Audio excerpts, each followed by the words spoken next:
manolotra ny arahaba tompoko any amin'ny manodidina ny 700 kilometatra avaratra atsinanan'ny Madagasikara ny ivon'ilay tangoron-drahona izay mizotra miakandrefana.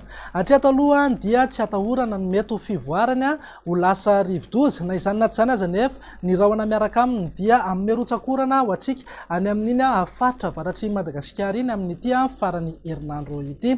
Etsekilan'izay ihany koa dia azo lazaina hoe miena ihany aloha ny rotsakorana eto amintsika. Ankoatra ny morontsiraka atsinanana iny zao no misy orana malefaka andalo ho an'ny afovoantany moa dia andrahona amin'ny ankapobeny fa mety isy ihany ny herijika isina orana tandrifin-drahona ny takarivana ny alina indrindra moa aty amin'ny tapany atsimon'ny afovoantany.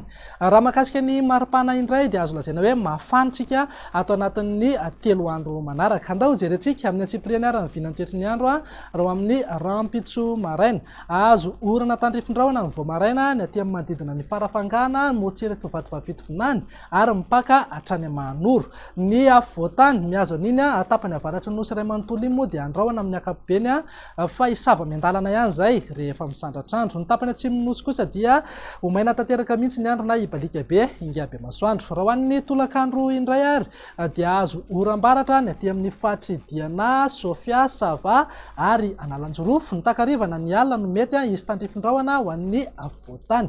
Ny faritra sisa rehetra dia ho maina ny andro amin'ny ankapobeny. Raha mahakasika ny vinan'ny maripana raha ho amin'ny rampitso zao dia manodidina amin'ny 420 ka hatramin'ny 720 degré eo ho an'ny afovoantany. Raha eo anelanelan'ny 20 ka hatramin'ny 30 degré zany any amin'ny morontsiraka atsinanana raha toka 720 ka hatramin'ny 430 degré ny any morontsiraka andrefan'ny nosy. Ananika hatrany amin'ny 5 na 9 degré mihitsy aza moa amin'ity faran'ny herinandro ity ny aty amin'ny fahatry Sofia, Betsiboka, ny atany ny fahatry Menabe ary ny atany ny fatra Anosy sy Androy.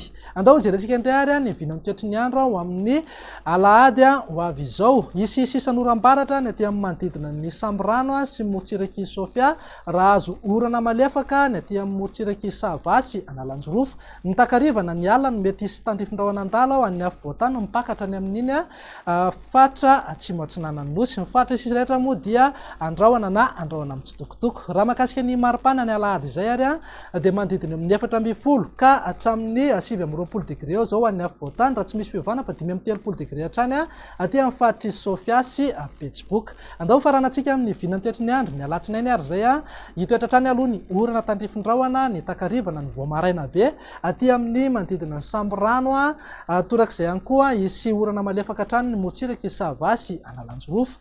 Andrahona amin'ny ankapobeny ho an'ny afovoantany sy ny faritra avaratra andrefana raha toka mety isy tandrifin-drahona andala ihany ho an'ny tapany atsimon'ny afovoantany no mahazo an'iny fatra atsimo atsinanan'ny Madagasikara. Ny tapany atsimon'ny nosy moa dia vinavinaina ho maina tanteraka mihitsy ny andro na ibalika be ingaby masoandro. Raha mahakasika ny maripana ho amin'ny alatsinainy izay ary dia manodidina eo amin'ny 520 ka hatramin'ny 720 degré ho an'ny afovoantany raha 530 degré hatrany ho an'ny Sofia, Betsiboka ary ny atany ny fahatry Menabe. Dia izay indray ary ny vinantoetry ny andro ato anatin'ny 3 andro ho avy manome fotoananao ho amin'ny manaraka indray. Izay avy ety meteo Madagasikara ihany koa dia mirary farany herinandro finaritra ho anao. Veloma tompoko.